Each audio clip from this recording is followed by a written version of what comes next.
ఎవరిపైనైనా శత్రుభావం ఉన్నట్లయితే దాన్ని వదిలేయాలి.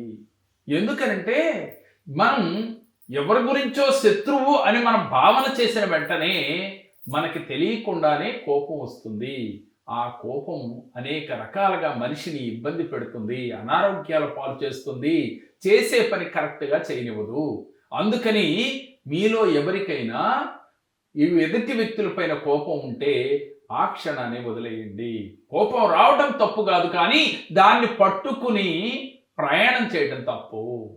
ప్రతి వ్యక్తి ఈ తప్పులే చేస్తూ ఉంటాడు.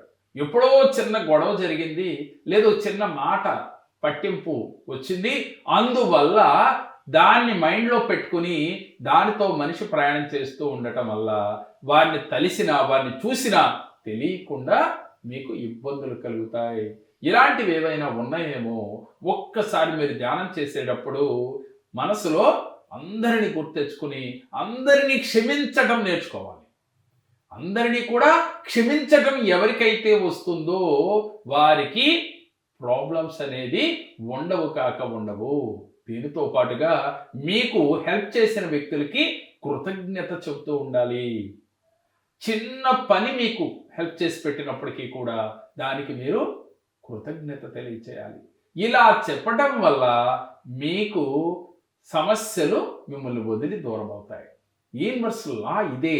ఎవరైతే ఎదుటి వ్యక్తిని క్షమించగలరో, ఎవరైతే కృతజ్ఞతా భావం కలిగి ఉంటారో, ఎవరైతే ఎదుటి వ్యక్తులతో కృతజ్ఞత చెప్పించుకునే స్థితిలో ఉంటారో వారికి ఎటువంటి సమస్యలు ఉండవు. వారు ఎప్పుడూ కూడా స్థితప్రజ్ఞుడిగా ఉండగలుగుతాడు. అలాంటి స్థితి రావాలి అంటే ప్రతిరోజు కూడా మనం ధ్యానం చేయాలి. అలాగే పాజిటివ్గా ఆలోచించాలి, పాజిటివ్గా థింక్ చేయాలి. ప్రతిరోజు కూడా నవ్వుతూ ఉండాలి.